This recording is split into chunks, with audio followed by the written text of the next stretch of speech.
آپ نے بتایا کہ بدقسمتی یہ ہے کہ روز روز ایسے فرمان جاری کیے جا رہے ہیں جن سے لوگ تناؤ کا شکار ہو گئے ہیں۔ جہاں تک جموں کشمیر کا تعلق ہے، ابھی پچھلے 33 سال سے یہ ریاست، یہاں کے لوگ بڑے مصیبتوں، بڑے آزمائشوں سے گزر چکے ہیں۔ کئی برسوں تک کاروبار بند رہا ایک وجہ سے، پھر دوسری وجہ سے جو 2019 میں 5 اگست 2019 میں ہوا تو پھر کاروبار قریب 1 سال کے لیے بند، پھر اس کے بعد کووڈ، اور ادھر سے مہنگائی اتنی، ہر چیز مہنگی، جو گیس کا سلنڈر 600 روپے میں آج 1200-1300 روپے میں ملتا ہے۔ اسی طرح روزمرہ کی جو چیزیں ہیں، جو صابن کی ایک ٹکیا کل 30 روپے میں ملتی تھی، آج 70 روپے میں ملتی ہے۔ اسی طرح کھانے پینے کی چیزیں، تیل ہو، چاول ہو، ہر چیز مہنگی ہو گئی ہے، اور ادھر سے انکم کا جو ذریعہ ہے وہ کچھ بھی نہیں ہے۔ سب سے زیادہ یہ جو کشمیری جو ڈپینڈنٹ ہے وہ ابھی ہارٹیکلچر پر ڈپینڈنٹ ہے، یہاں کی اکانومی جو ہے ہارٹیکلچر پہ۔ ابھی ہم نے دیکھا جب یہ فروٹ کا سیزن تھا تو پہلے تو ان کو کہیں منڈیوں تک پہنچانے کا کوئی انتظام نہیں تھا، وہ فروٹ جو ہے وہ راستے میں ہی اکثر خراب ہو گیا۔ اس کے بعد جب وہ جتنا بھی فروٹ اب منڈیوں تک پہنچا تو آپ کسی بھی جو ہارٹیکلچر کے ساتھ کرتا ہے، کسی بھی زمیندار کے ساتھ آپ بات کریں، اس کو وہ لاگت بھی واپس نہیں آئی جو اس نے اس باغ پر، دوائیوں پر، باقی چیزوں پر جو اس نے خرچ کیا تھا، وہ پیسہ بھی اس کو نہیں آیا جب اس نے اپنے میوے کو ادھر مارکیٹ میں، ادھر منڈیوں میں جب اس نے بیچا تو اس کو نقصان ہی ہوا، فائدہ کچھ نہیں ہوا۔ تو یہ موجودہ صورتحال ہے جس میں لوگ ایک قسم پرسی کی حالت میں زندگی بسر کر رہے ہیں، مشکل سے ان کا گزارا ہوتا ہے، اور یہاں سے ایوکشن ڈرائیو، پھر اس کے بعد بجلی فیس میں اضافہ، پھر آج یہ پراپرٹی ٹیکس، کہاں یہ اس کا متحمل ہو ہی نہیں سکتا۔ میں کسی دوست کو کہہ رہا تھا کہ یہ آج کشمیری کو یہ یاد دلانا چاہتے ہیں کہ یہ 370 آپ کا کتنا محافظ تھا، 35 سے آپ کی کتنی حفاظت کرتا تھا، تو اس کے ہٹنے سے آپ کو کتنا نقصان۔ انہوں نے ہٹانے کے وقت یہ بولا تھا کہ آپ کی خوشحالی آئے گی، آپ کی ترقی ہو جائے گی، آپ کے کام ہو جائیں گے، آپ کو روزگار ملے گا، لیکن ہوا یہ کہ روزگار بھی ختم، زمینوں پہ بھی قبضہ، مکانوں پہ بھی مسماری۔ تو یہ احساس دلا رہے ہیں اس کو کہ یہ 370 جو ہے، جس کو یہ اپنی طرف سے بڑی وضاحت کرتے تھے یہ کتنا فائدہ مند ہے جموں کشمیر کے لیے، تو جموں کشمیر کے عوام کو یہ پریکٹیکلی یہ ثابت کرتے ہیں کہ یہ جو 370 تھا، 35A تھا، یہ آپ کی حفاظت کر رہا تھا۔ اب جب یہ ہٹ گیا تو یہ مصیبتیں آپ کو اب جھیلنی ہیں۔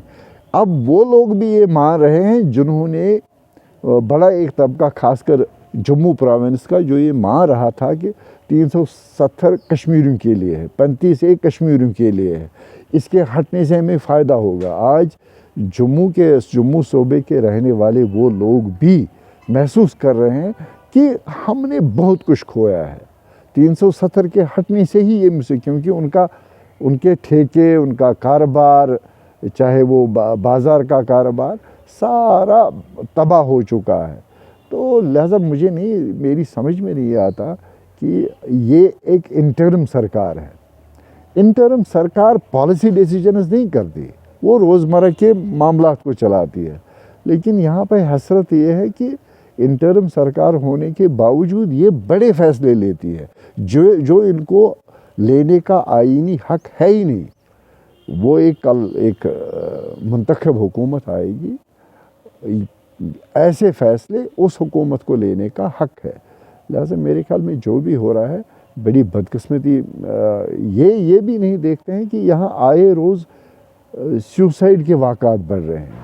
وجہ یہی ہے کہ لوگ پریشان ہیں، لوگ لوگ منتشر ہیں، لوگ ڈپریشن میں ہیں.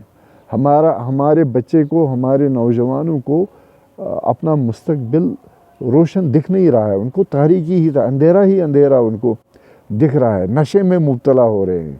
یہی وجہ کیوں؟ کیونکہ ان کو کوئی گارنٹی نہیں دکھ رہی ہے کہ آنے والا کل ہمارے لیے ٹھیک ہوگا.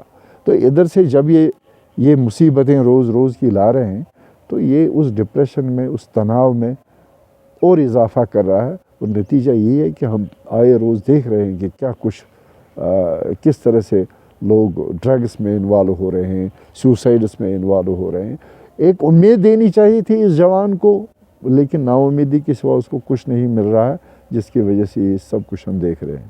کسی بھی لحاظ سے یہ صحیح نہیں ہے. ہاں، اگر کہیں پہ ان کو یہ لگ رہا تھا کہ وقف بورڈ، جو مساجد ہیں، جو خانقاہ ہیں، اگر کوئی ان کو ایک گائیڈ لائن آپ دے سکتے تھے، بھائی اس طرح سے آپ چلو، اس طرح سے اکاؤنٹس آپ یہ کرو. ابھی کل ہم نے اب ایک میٹ لانا ہے، ایک لمپ لانا ہے. وہ کہاں سے وقف بورڈ کو ہم کہیں گے کہ ہمیں یہاں لمپ خراب ہو گیا ہے، ہماری مائک خراب ہو گئی ہے.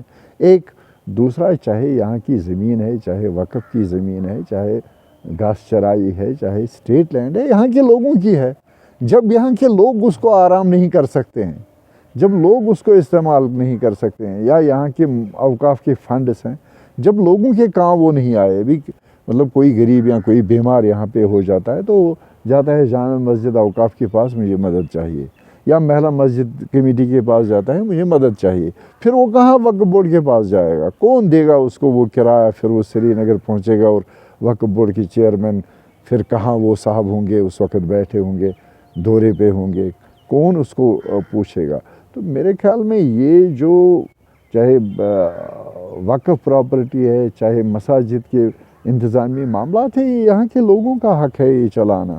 ہم اس قابل ہیں کہ یہ چلا سکتے ہیں، اور ہم نے آج تک چلایا. اب یہ نیا سبق کیا سکھا رہے ہیں سمجھ میں نہیں آتا.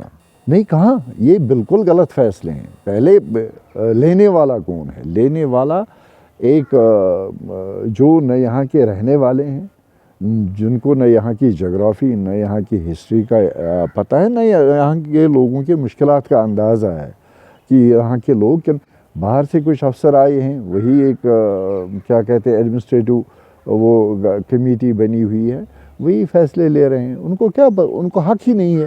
وہی میں کہہ رہا ہوں، کل ایک پاپولر گورنمنٹ بنے، وہ یہ چیزیں دیکھ سکتے ہیں اور بہتر طریقے سے دیکھ سکتے ہیں. ان کو یہ ہاں، اس میں ضرور یہ ہے کہ ہاں، اگر آپ کو لگتا ہے کہ یہ جو یہ کرپشن وغیرہ کی باتیں کر رہے ہیں، یہاں کی بجٹ ہی نہیں اتنی آتی ہے سالانہ جتنے ایک نے وہاں پورے ملک میں سکنڈل کیے ہیں. جو بڑے بڑے سکنڈل وہاں کیا کہتے ہیں منظر عام پر پچھلے سالوں میں آئے، کتنے بڑے سکنڈل یہاں. پھر بھی اگر کسی پولیٹیشن نے، کسی بیوروکریٹ نے زمین ہڑپ لی ہے، غلط کیا ہے، غلط طریقے سے پیسہ کمایا ہے، چھین لو اس سے، طریقے سے چھین لو. اگر اس نے غلط کیا ہے لے لو، کوئی بات. لیکن ایک غریب کو ذرا راحت کی سانس تو لینے دو بیچارے کو. باقی معاملات جو ہیں، یہ انتظامی معاملات، مساجد کے معاملات، ان میں اس کو ایک خود چلا رہا ہے، خود دیکھ رہا ہے. غریب کو نے آپ کہاں دیکھو گے اس کے ہمسائے میں کون غریب ہے؟ کہ یہاں جو بھی مین سٹریم پولیٹیشنز ہیں، انہوں نے یہ چوز کیا تھا کہ ہم اپنے لوگوں کو یہ سمجھائیں کہ ہم اسی ملک میں رہ کر اپنے حقوق کے لیے لڑیں گے. ہم بتاتے تھے لوگوں کو کہ ہمیں خصوصی پوزیشن حاصل ہے، ہم اور اندرونی خود مختاری لائیں گے. تو انہوں نے ہمیں غلط ثابت کر دیا، مرکزی حکومت نے ہمیں غلط ثابت کر دیا. انہوں نے یہ ثابت کر دیا کہ نہیں، یہ لوگ یہاں کے لوگوں کو یہ بتا دیا کہ یہ جو مین سٹریم پارٹیز ہیں، یہ جو کچھ کہہ رہی تھی یہ صحیح نہیں تھا. وہ تو مرکز نے اس پر مہر لگا دی. انہوں نے کہا، اور جو وہ دوسرے لوگ کہہ رہے تھے، جو الگ ہونے کی باتیں کر رہے تھے، آزادی کی، پاکستان کی باتیں کر رہے تھے، وہ کہہ رہے تھے کہ نہیں، ہندوستان کے ساتھ رہنا ٹھیک نہیں ہے. ہم وکالت کرتے تھے ہندوستان کے ساتھ رہنا ٹھیک ہے. کیوں؟ ہم اپنے حقوق کے لیے اس ملک میں لڑ سکتے ہیں، ایک جمہوری ملک ہے. لیکن جس انداز سے اس وقت ملک چل رہا ہے، جس آمرانہ ذہنیت کے لوگوں میں جو یہ اقتدار آ گیا ہے، انسٹیٹیوشنز غیر فعال بن رہے ہیں، تو بڑی مایوسی ہو رہی ہے. لیکن ہمیں امید ہے کہ یہی دور تو نہیں رہے گا، پھر جمہوریت کا بول بالا ہوگا سارے ملک میں، ریاستی جموں کشمیر ہے، پتہ نہیں کتنے دن تک یہ اندھیرا ہمیں دیکھنا پڑے گا۔ تو مجھے یقین ہے کہ ضرور ہر اندھیرے کے بعد ایک سویرا ہوتا ہے، ایک اجالا ہوتا ہے، سورج دوبارہ چڑھتا ہے، انشاءاللہ دوبارہ روشنی آئے گی، دوبارہ اچھے دن آئیں گے۔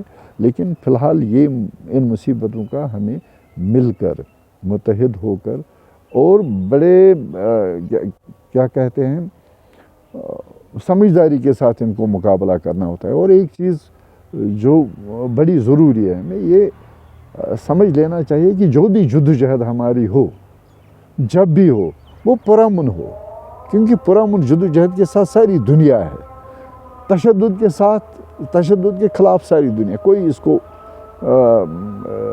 اس کی حمایت نہیں کرتا۔ ابھی پرامن جدوجہد کی کسانوں نے تو مقصد میں کامیاب ہو گئے۔ ہماری یہ پرابلم ہے، جو ہی ہم جدوجہد کی طرف جاتے ہیں تو کوئی نہ کوئی اس میں سے بیچ میں سے نکلتا ہے، وہ کسی نہ کسی طرح سے تشدد کر کے جو بھی ملک مارکیٹ میں ہوا ٹھیک تھا، پرامن احتجاج تھا، لوگ کئی دنوں سے کر رہے تھے، نکلے 2-4 لڑکے پتھر پھینکنے، اور اس سے انہوں نے اس کاز کو نقصان پہنچایا۔ پرامن جدوجہد سے جو حاصل ہو سکتا ہے وہ اور کسی چیز سے نہیں حاصل ہو سکتا۔ نہیں، جوان مر رہے ہیں، ابھی اس کو ہارٹ اٹیک، ابھی دوسری لڑکی کو، جب یہی مصیبتیں، ماحول جو بنایا گیا ہے، یہ ماحول دباؤ بھرا ماحول ہے، انتشار بھرا ماحول ہے، تذبذب بھرا ماحول ہے، تو اس سے ہماری یہاں کے لوگوں کی جو صحت ہے وہ بھی بگڑ رہی ہے۔ وہی میں نے کہا، جوان بیچارہ نشے کی طرف جا رہا ہے، سیوسائڈ کی طرف جا رہا ہے۔ تو یہ حالات اگر ایسے رہیں گے، لوگوں کو ہمت رکھنی پڑے گی اور موقع کا انتظار کرنا پڑے گا، اور اپنے آپ کو ایک پرامن جدوجہد کے لیے تیار کرنا پڑے گا، اگر صورتحال یہی رہے۔